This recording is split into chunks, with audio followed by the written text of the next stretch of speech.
खूबसूरती के लिए बहुत प्रचलित है, पर घाट के किनारे कई राज लिए बैठे हैं। ये कहानी शुरू होती है बनारस के घाट के पास बने ममता निवास से, जहाँ प्रिया लाल जोड़े में ममता के घर उसकी बहू बनकर आती है। आओ आओ बहू, घर को अपने पैरों से पवित्र करो। ममता घर की दहलीज पार कर ही रही होती है कि अचानक एक बहुत गंदी सी बास पूरे घर में फैल जाती है।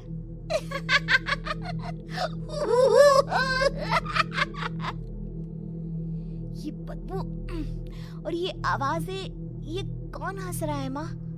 अब ये पड़ोसी ना हमारे थोड़े अलग से है।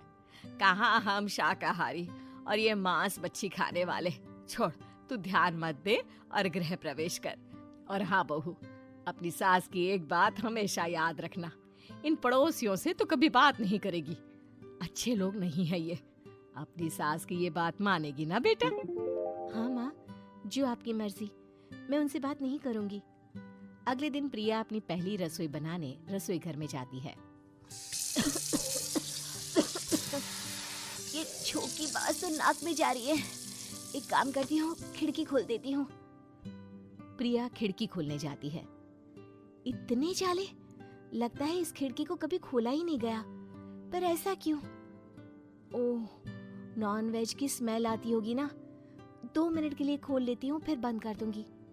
प्रिया खिड़की खोलती है। खिड़की खोलते ही उसकी नजर सामने वाले घर की खिड़की पर पड़ती है, जहाँ एक लड़की खड़ी होती है, हाथों में मेहंदी, लाल रंग की साड़ी, बिल्कुल सजी धजी, मानो प्रिया की तरह ही वो भी नई नवेली बहू हो। वो प्रिया को देखकर मुस्कुराती है। हे भगवान, माँ ने तो इनसे बात करने को मना किया था। प्रिया फौरन ही खिड़की बंद कर देती है और तवे पर चढ़े रोटी की ओर देखने लगती है, पर वहाँ रोटी न होकर मछली पड़ी होती है। ये क्या? पहली ही रसोई में इतनी बड़ी गलती! हे भगवान, अब मैं क्या करूं? प्रिया बहुत डर जाती है और फौरन रसोई की सफाई करने और फिर सभी के लिए खाना बनाने लग जाती है।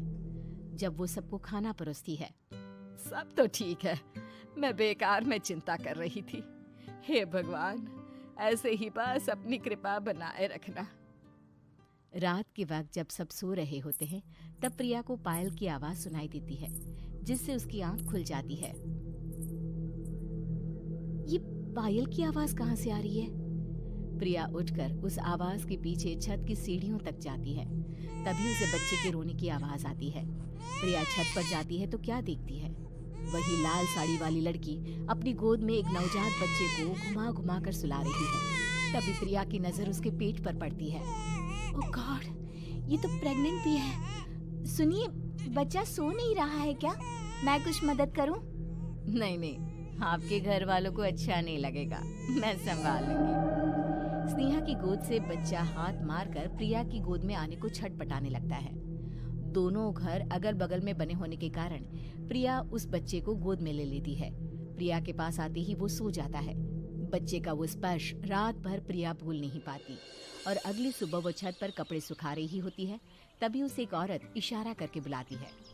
स्नेहा कह रही थी बाबू तुम्हारी गोद में आते ही सो गया। मैं गौरी, स्नेहा की माँ हूँ। बहू, घर आना, बाबू को खिला भी लेना। शाम को जब घर पर कोई नहीं रहता, बच्चे से मिलने के लिए प्रिया छिपकर अपनी पड़ोसन के घर चली जाती है और कुछ देर बच्चे को खिलाकर वापस लौट आती है।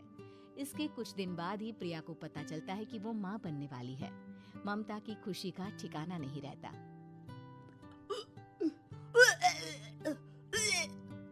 माँ जी, पता नहीं क्यों उल्टी आ रही है।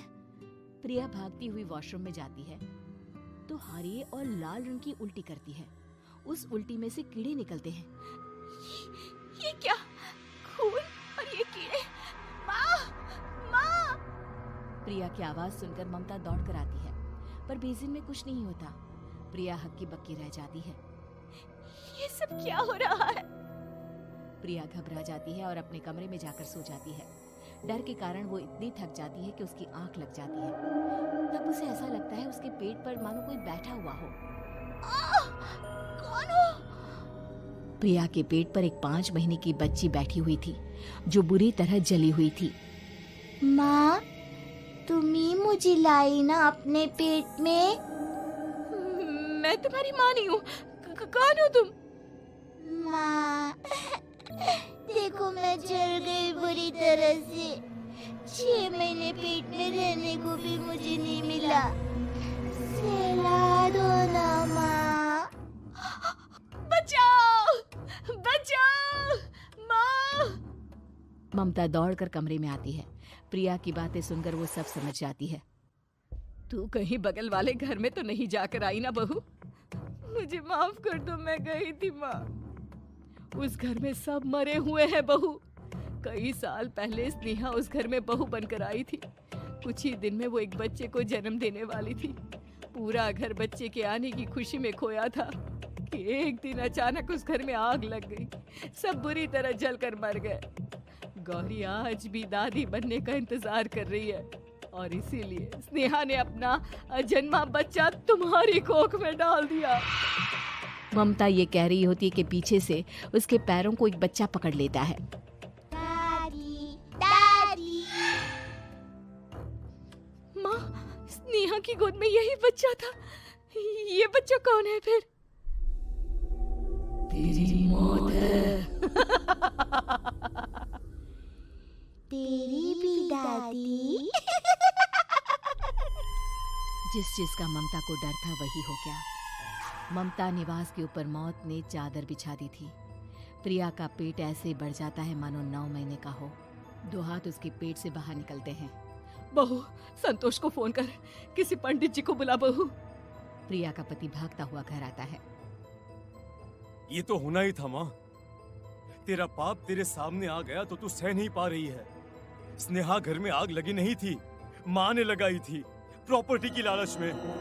और वो बच्चा मेरी पहली पत्नी का बच्चा है, मेरा बेटा, जो कि उस आग की चपेट का शिकार हो गया था। मैंने तुमसे ये सब माँ के कहने पर छुपाया था। मुझे माफ कर दो प्रिया। तुम अगर चाहो तो यहाँ से जा सकती हो। मैं तुम्हें किसी भी बंधन में रखना नहीं चाहता। मेरी शादी हुई है आपसे, मैं आपको छोड़ नहीं सकती, पर उससे पहले हमें स्नेहा, उसकी माँ और बच्चे की आत्मा की शांति करवानी होगी। संतोष और ममता गौरी के घर जाते हैं। अंदर सब कुछ जला हुआ होता है। जमीन पर जली हुई लाशें बिखरी हुई थी। ममता रो रो कर अपने करने की माफी गौरी से मांगती है। प्रिया स्नेहा के घर वालों का अंतिम संस्कार करवा देती है और ममता निवास फिर से आत्माओं के। Please subscribe Hindi Masti Toon channel for more updates and video.